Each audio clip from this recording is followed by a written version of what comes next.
ഇന്നേരം നമ്മൾ ഒരു 4-5 ഞണ്ട് അങ്ങോട്ട് എടുത്തിട്ടുണ്ട്. അവനെ നല്ലപോലെ വെട്ടി കഴുകി വൃത്തിയാക്കി കൊണ്ട് എടുത്തിട്ടുണ്ട്. ഇനി നമുക്കിതിലേക്ക് ഒരല്പം കുരുമുളക് പൊടി, അല്പം മുളക് പൊടി, അല്പം മഞ്ഞപ്പൊടി, ഉപ്പൊക്കെ കൊണ്ട് ചേർത്ത് പുരട്ടി കൊണ്ട് വെച്ച് ഇങ്ങനെ കൊണ്ട് ഫ്രൈ ആക്കണം. ആദ്യം നമുക്ക് അല്പം മഞ്ഞപ്പൊടി കൊണ്ടിട്ട് കൊടുക്കാം. അതിനുശേഷം നമുക്കിതിലേക്ക് 1 സ്പൂണ് കാശ്മീരി മുളക് പൊടി കൊണ്ടിട്ട് കൊടുക്കാം. എന്നിട്ട് നമുക്കിതിലേക്ക് 1 സ്പൂണ് കുരുമുളക് പൊടി, എരിക്കും എല്ലാം കുരുമുളക് പൊടിയാണ് നമ്മോട് ചേർത്ത് കൊടുക്കുന്നത്. എന്നിട്ട് ഇനി ആവശ്യത്തിന് ഉപ്പ് കൂടെ ചേർത്ത് കൊടുത്ത് നല്ലപോലെ ഇളക്കിയാണ് മിക്സ് ചെയ്യാം. ഒരല്പം വെള്ളം കൂടെ അങ്ങോട്ട് ചേർത്തിട്ട് ഇളക്കി കൊടുക്കാം.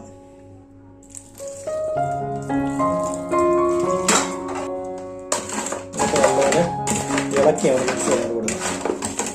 കൈയോടെ ഇളക്കി കഴിഞ്ഞാൽ ഇതിനെ മുള്ളൊക്കെ കൊണ്ട് കൈ മുറിയാൻ ചാൻസ് ഉണ്ട്. അതുകൊണ്ടാണ് തവിയിട്ടാണ് ഇളക്കി കൊടുക്കുന്നത്. നമ്മുടെ മസാലയെല്ലാം നല്ലപോലെ അങ്ങോട്ട് ചേർത്ത് ഇളക്കി കൊണ്ട് മിക്സ് ചെയ്ത് കൊടുത്തിട്ടുണ്ട്. ഇനി ഒരു അരമണിക്കൂർ അങ്ങോട്ടിരിക്കണം. നമ്മുടെ ഞണ്ടയിലോട്ട് നമ്മുടെ മസാലയെല്ലാം അങ്ങോട്ട് പിടിക്കണം. ഉപ്പും എരിവെല്ലാം അങ്ങോട്ട് പിടിച്ച് സെറ്റാകട്ടെ. ഈ തോടുള്ളതുകൊണ്ട് അധികം മസാല പിടിക്കത്തില്ല. ഈ ഉള്ളി സൈഡ് മാത്രമേ കുറച്ച് മസാല പിടിക്കത്തുള്ളൂ. ഇരിക്കട്ടെ, ഇരുന്ന ഉപ്പും എരിവൊക്കെ അങ്ങോട്ട് പിടിച്ചങ്ങോട്ട് സെറ്റാകും. എന്നിട്ട് വേണം നമുക്ക് ഇവനെ എടുത്തങ്ങോട്ട് ഫ്രൈ ആക്കാം. അന്നേരം നമ്മൾ ഞണ്ടൊക്കെ നല്ല മസാല തേച്ച് വെച്ചിട്ട് ഒരു അരമണിക്കൂറായിട്ടുണ്ട്. ഇനി നമുക്ക് തവ അങ്ങോട്ട് വെച്ച് എണ്ണയൊക്കെ ഒഴിച്ച് നമ്മുടെ ഞണ്ടനെ നല്ലോണം അങ്ങോട്ട് ഫ്രൈ ചെയ്ത് അങ്ങോട്ട് എടുക്കാം.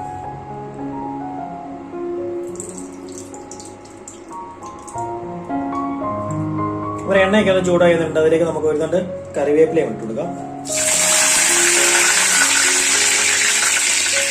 ഇനി നമുക്ക് നമ്മുടെ ഞണ്ടിനെ ഓരോന്നായിട്ട് അങ്ങോട്ട് ഇട്ട് കൊടുക്കാം.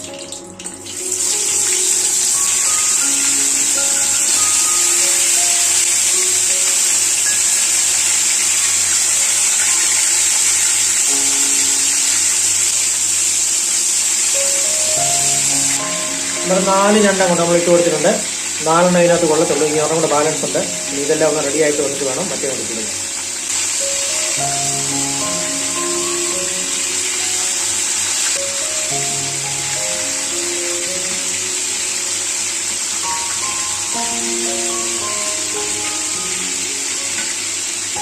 ഇവിടെ ഞണ്ടിന്റെ ഒരു സൈഡെല്ലാം മൂത്ത് വന്നിട്ടുണ്ട്. ഇനി നമുക്ക് ഇതങ്ങോട്ട് തിരിച്ചു വെച്ച് കൊടുക്കാം.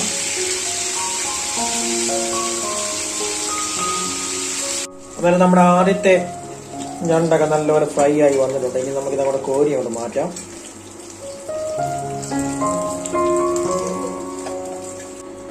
നമുക്കിനി ഓരോന്നായിട്ട് അവിടെ കോരി അങ്ങോട്ട് മാറ്റാം.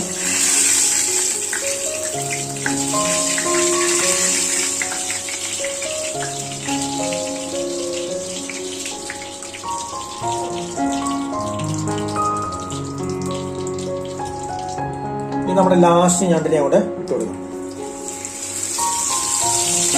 അന്നേരം നമ്മുടെ ലാസ്റ്റ് ഞണ്ടും നല്ലപോലെ ഫ്രൈ ആയി വന്നിട്ടുണ്ട്. അവനെ കൂടെ നമുക്ക് കൊണ്ട് കോരി കൊണ്ട് എടുക്കാം. അന്നേരം നമ്മുടെ അടിപൊളിയായിട്ടുള്ള ഞണ്ട് ഫ്രൈ ഇവിടെ റെഡി ആയിട്ടുണ്ട്. ഇനി ഇവനെ കഴിക്കാൻ ഇച്ചിരി പാടാണ്. ഇതെല്ലാം തോടെല്ലാം പൊട്ടിച്ച് കഴിച്ചെടുക്കുന്നത് ഒരു തച്ചു പണിയാണ്. ഇതാണ് നമ്മുടെ ഞണ്ട് ഫ്രൈ.